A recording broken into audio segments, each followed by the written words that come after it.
हलवा, त्याला आपण लावून घेऊया मीठ दोन्ही बाजूने चांगलं.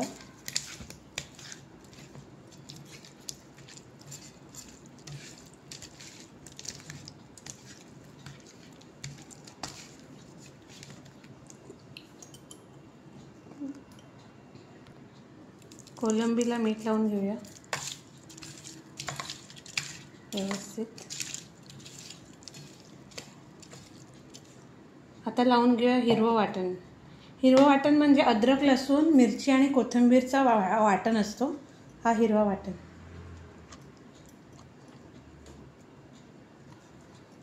कोलंबीला पण टाकून घेऊया थोडंसं.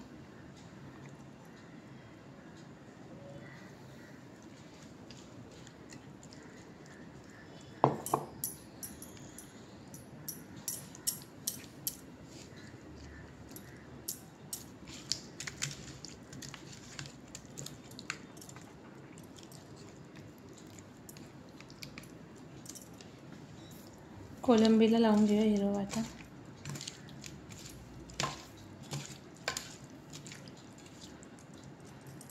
आता दोन्हीला लावून घेऊया थोडंसं चिंचेचं कोळ.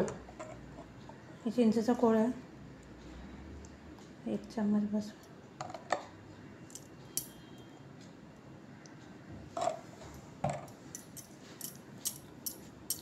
आता मिक्स करून घेऊया, चांगलं चोळून घेऊया त्याला आणि ना त्याला मुरत ठेवूया थोडा वेळ. थोड्या वेळानंतर हळद आणि मीठ लावूया म्हणजे हे बाकीच्या जिन्नस मुरतील त्याला.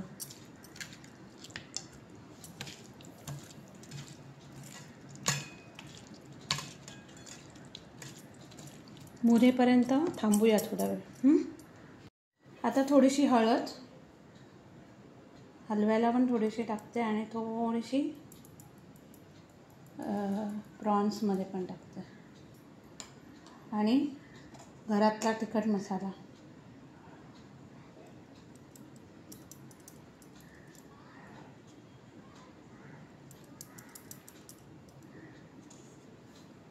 प्रॉन्सला पण थोडंसं टाकून घेऊया, मिक्स करूया.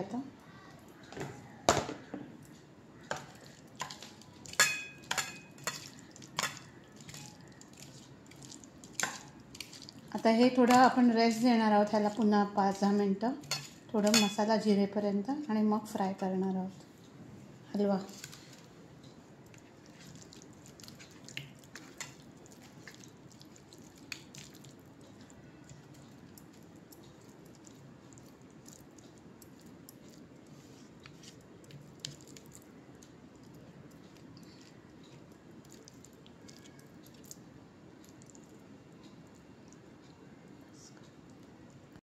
आता हलवा झाला आहे मॅरिनेट, 10-15 मिनटं झाली आहेत.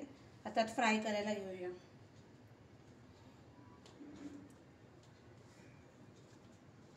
हे तांदळाचं आणि रव्याचं पीठ आहे ज्याच्यामध्ये मी बुडून घेतलं आहे हलव्याला.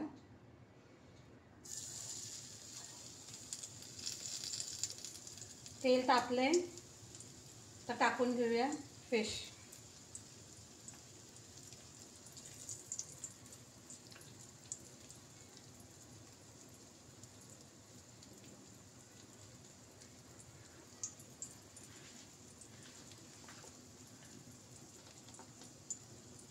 तांदूळ आणि रव्याच्या पीठमध्ये टाकलं तर खरपूस कुरकुरीत होतात फिश फ्राय आणि टेस्टी लागतात.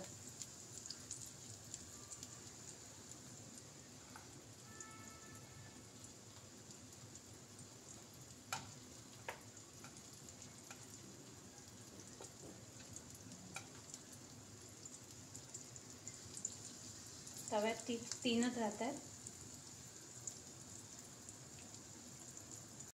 आता करूया कोलंबी फ्राय. ती पण चांगली कोट करून घेतली आहे तांदूळ आणि रव्याबरोबर.